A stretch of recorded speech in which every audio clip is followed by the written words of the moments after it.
고대 페니키아의 땅 레바논으로 떠난 성지가 좋다.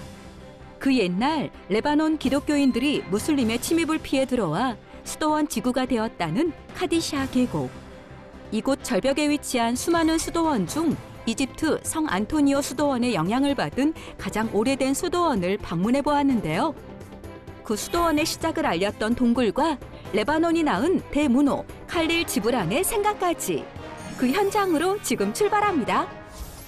자, 지난 시간에 이어서 이제 카디샤 계곡의 북쪽에 이제 언덕 산 위에 이 백향목 산지를 보았다면 오늘은 이 마을을 좀 집중적으로 소개를 하는데요. 이 마을이 중요한 것은 이 무슬림의 침입 때에 그들을 피해서 들어온 메로나이트 레바논 기독교인들의 은둔처가 이제 수도원 지역이 되고 교회 지역이 되고 오늘날에는 이 마을, 이 기독교인 마을을 이루는 곳이 되기도 했습니다. 자, 정말 역사적인 이 레바논에서 교회의 이 분위기를 물씬 느낄 수 있는 곳인데요. 자, 이제 이 카디샤 골짜기에 있는 마을을 보면서 제일 먼저 찾아간 곳이 카릴 지브란트라고 하는 레바논의 이제 노벨 문학상을 받은 그의 고향이 바로 이곳입니다. 예, 이렇게 지브란트라고 하는 이 박물관을 아예 이 마을에서 만들었습니다. 그만큼 이 레바논이 내놓을 수 있는 정말 최고의 문학가이면서 그의 고향이 바로 카디샤, 바로 이곳입니다. 예. 이 지브란트 하게 되면은 정말 명언을 많이 남긴 분 중에 하나죠. 이 손님이 없는 집은 무덤과 같다라든지 어머니의 얼굴은 그 민족의 얼굴이다라든지 정말 대단한 최고의 노벨 문학상을 받은. Where are you from? I'm from Beirut. He's from Sweet Home, Alabama. 알라바마.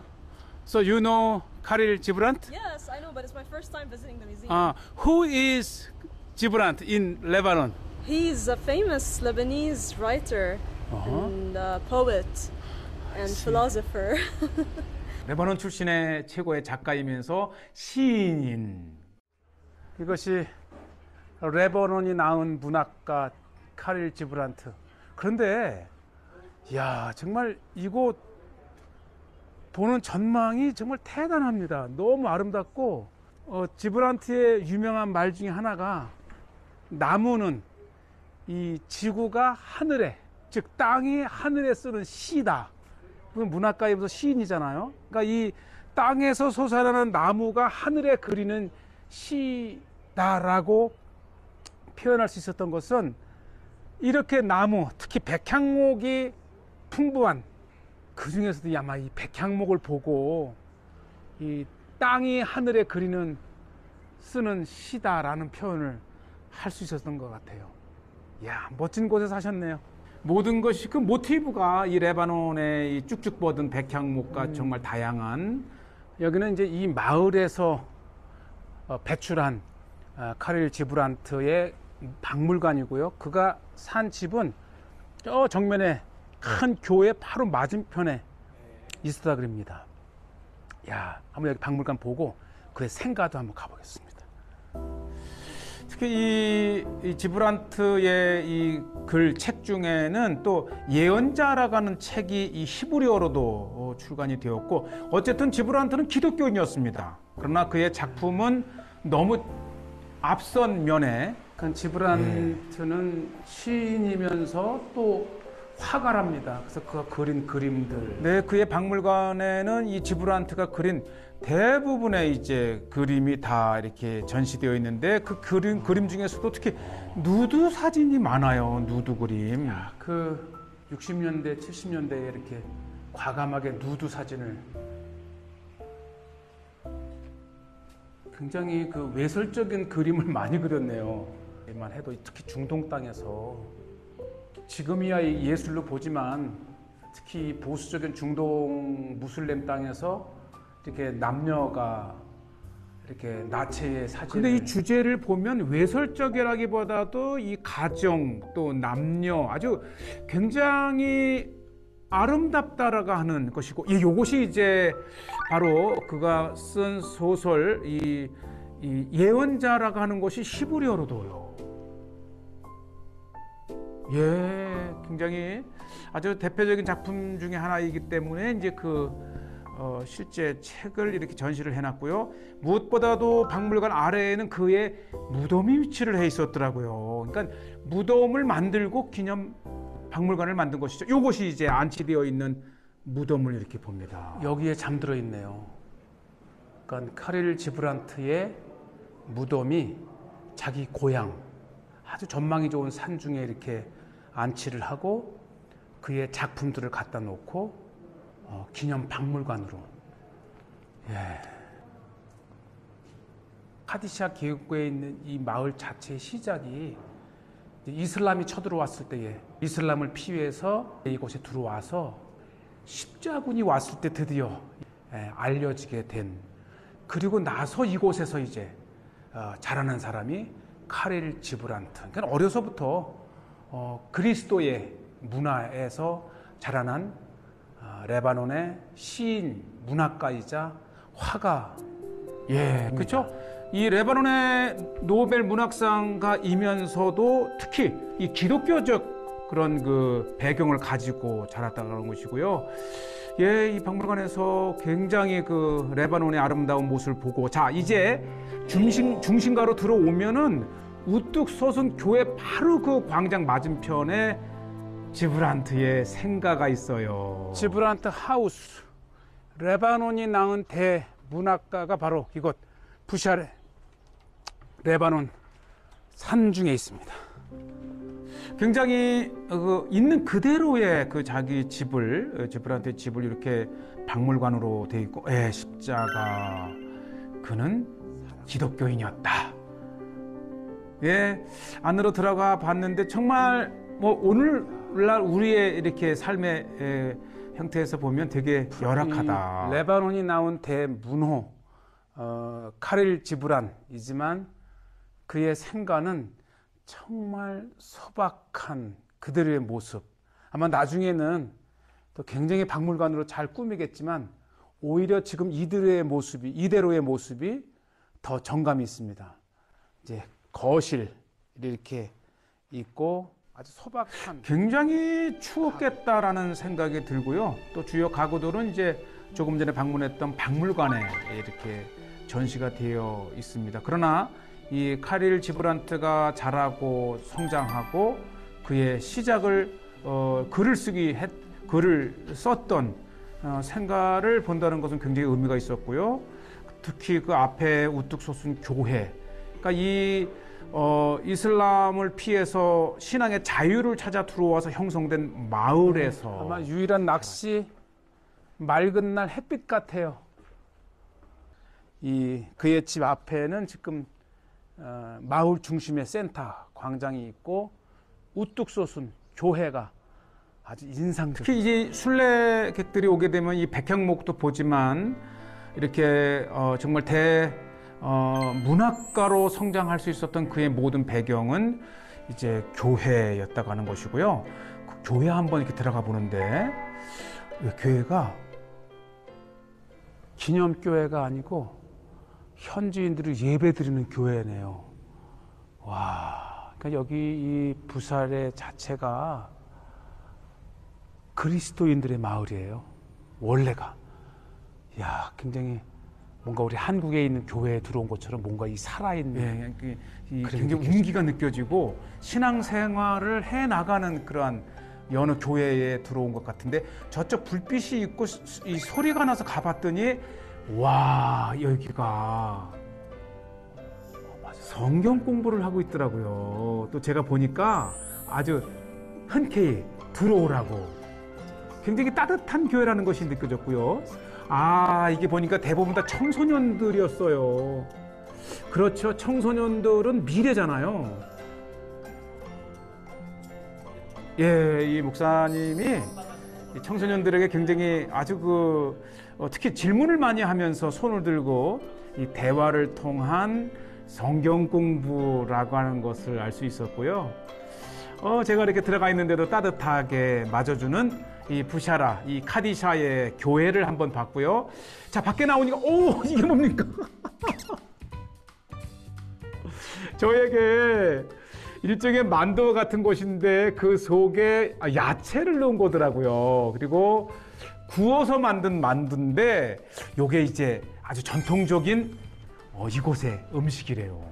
만드는 과정을 보니까 이렇게 이제 반죽을 하고 똑같아요. 우리 만두와 같은 속을 넣고 불에 구운 아주 고소한 그러면서 야채인데 네, 이제 기계로 이렇게 이제 반죽을 하고 요것을 이제 아주 다양한 산중에 나는 이 야채들, 채소들을 넣고 만들어서 굉장히 건강식입니다. 이것 또한 만약에 이곳에 가게 되면 반드시 드셔보셔야 할 위시리스트 중에 하나인데 이거 보시죠. 이 올리브 기름을 넣고 다양한 양념을 한 야채.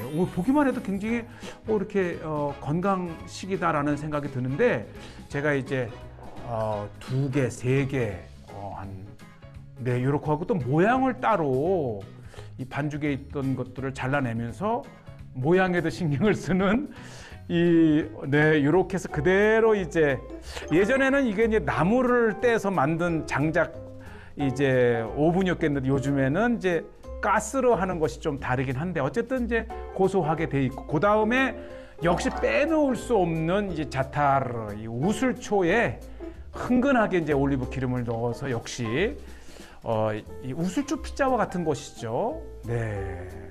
기대가 됩니다. 특히 성경적이고 모든 것이 막 이 구운 직후에 먹는 것이 맛있는데 드디어 이제 제가 주문한 우슬초 피자에다가 야채를 넣은 만두예요. 만두. 이렇게 해서 이제 피자처럼 잘라서 나오는데 굉장히 이 서빙을 하는 분들도 소박하고 친근감이 있어요. 그러니까 이게 성경에 우슬초가 레바논에서도 이렇게 기본적인 요리 음식에 들어가요. 야, 이 자타르가 이렇게 또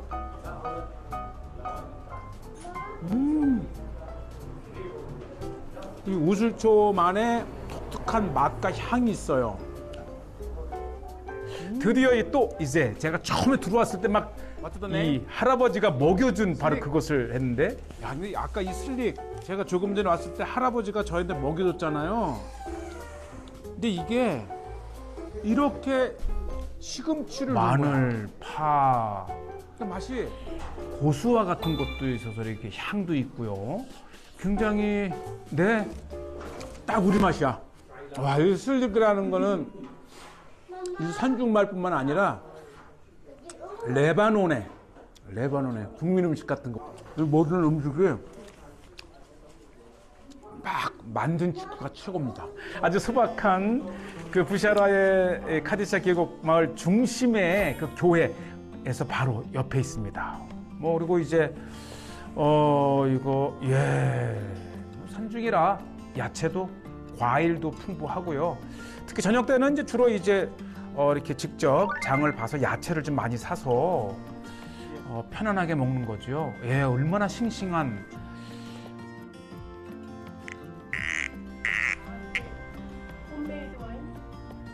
와인이네. 그러니까 이게 기독교 또 성찬식 직접 담근 거를 이렇게 그냥 병에 담아서 팔아요. 그러니까 실제 만든 홈메이드. 자, 이렇게 해서 이제 우리가 이제 곧 이곳에서 보고 싶었던 것이 뭐냐면 이 계곡가에 있는 수도원들입니다.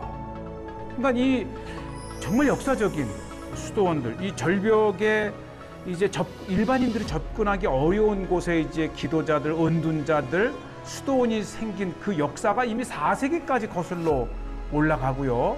그리고 이제 6세기, 7세기에 이슬람이 들어오면서 아예 이 트리폴리나 베이루트나 이런 곳에서 신앙생활을 하던 기독교인들이 이 무슬림들을 피해서 산중으로 들어와서 이제 교회를 이루었는데 나중에는 무슬림이 물러간 것도 모르고 이곳에서 계속해서 은둔 생활을 할 때에 십자군이 들어오고 나서야 이제 자기들의 이 또 평화로운 신앙생활을 할 때인 것을 알고 세상에 알려진 메로나이트 곳인데 바로 이곳이 이제 특히 4세기에 처음으로 이 이집트의 성 안토니의 영향을 받아서 그의 이제 이 힐라리온이라고 하는 사람이 와서 이곳의 수도원을 시작한 가장 오래된 어머니와 같은 이 수도원을 먼저 찾았습니다. 굉장히 역사적이고 이곳으로부터 시작을 해서 이제 거대한 수도원 마을이 된 곳이죠.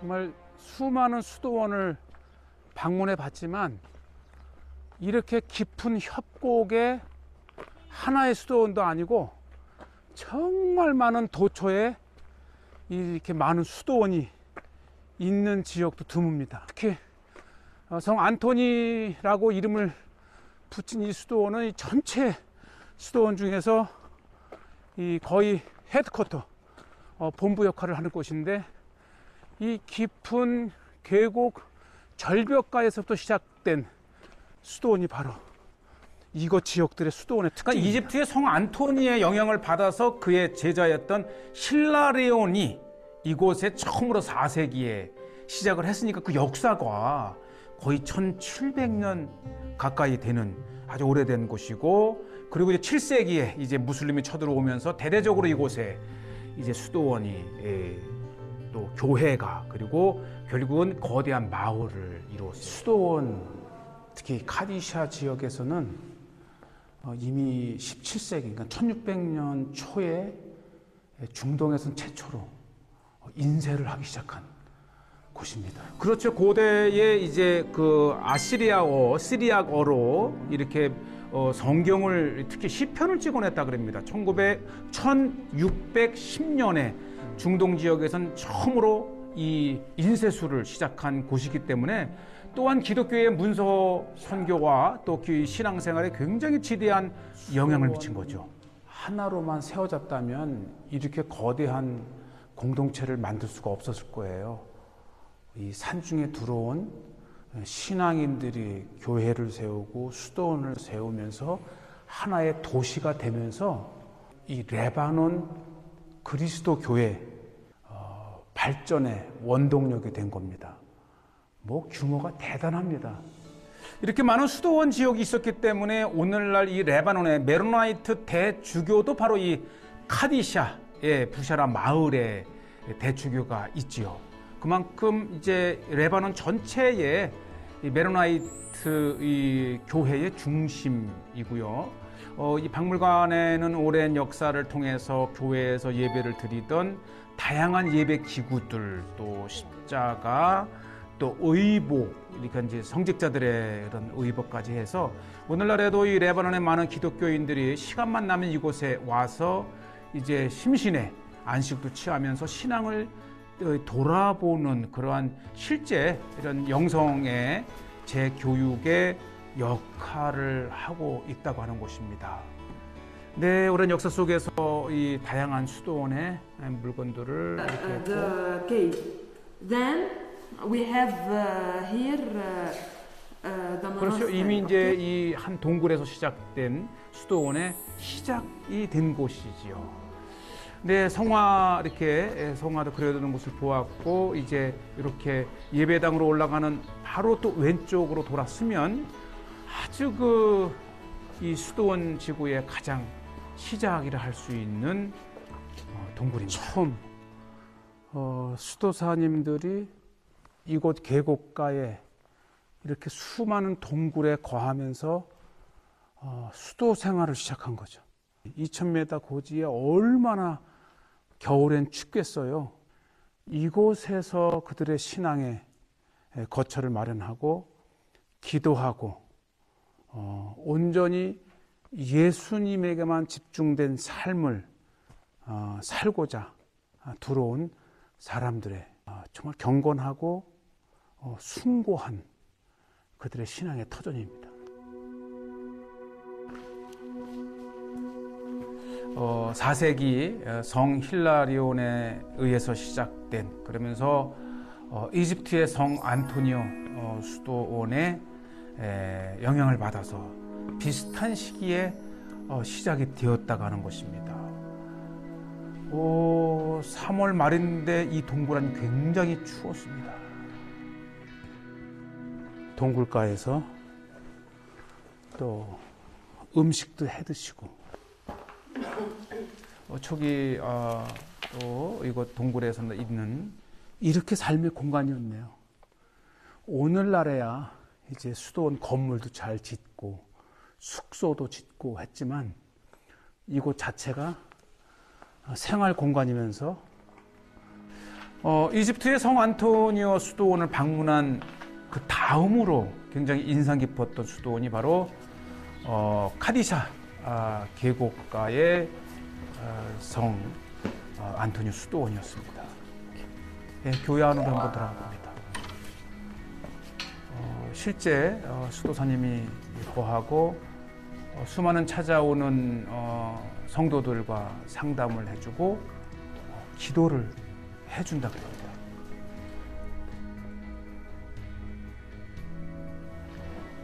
네, 이 교회는 실제 그 절벽과 동굴을 활용해서 그대로 건축이 되었기 때문에 자연적인 동굴을 물씬 느낄 수 있는 그런 분위기였고요. 천정은 여전히 오리지널 바위 동굴에 또 추가적으로 이렇게 안전 건축을 이어한 거죠. 예, 저곳에 이제 수도사님이 한 분 계시더라고요. 예, 막 이제 상담을 마친 남자가 있고, 예, 수도사님 보시죠. 저렇게 계속 기도하는 모습. 얼마나 이 고개를 숙이고 기도했는지 이제 고개가 완전히 이렇게 숙여진 것도 마음이 좀 아팠지만, 예, 수도원의 자연적인 모습이고요. 우리가 이 수도원 지구를 오면은 이 카디샤 이 계곡에 오면 정말 이 방문 꼭 해야 할 정말 한 10여 개의 역사적인 그러한 수도원이 있습니다. 저는 이제 대표적으로 하나를 방문을 했고, 자, 이곳에서 다시 이제 우리는 트리폴리로 가는데, 이게 올라갈 때는 이제 비블루스에서 올라갔고 내려올 때는 이 트리폴리 쪽으로 오는데, 정말 전망 좋은 카페들이 겨울에도 마실 수 있고, 참 뭐 세상에 더 부러울 곳이 없는 환경을 가진 게 레바논입니다. 화려하진 않지만 있는 자연 그대로의 모습들이죠. 아름다운 땅. 이 커피숍 새도 너무너무 좋아요. 네, 이렇게 카디샤 골짜기를 보시고 또 트리폴리 쪽으로 한 35km 정도 가면서 다양한 산세도 이제 감상을 하고 곳곳에 있는 이러한 그 휴게소에서 정말 이 중동의 스위스라고 할 수 있는 레바논 이 백향목 산지 카디샤 마을 그리고 골짜기를 보셨습니다.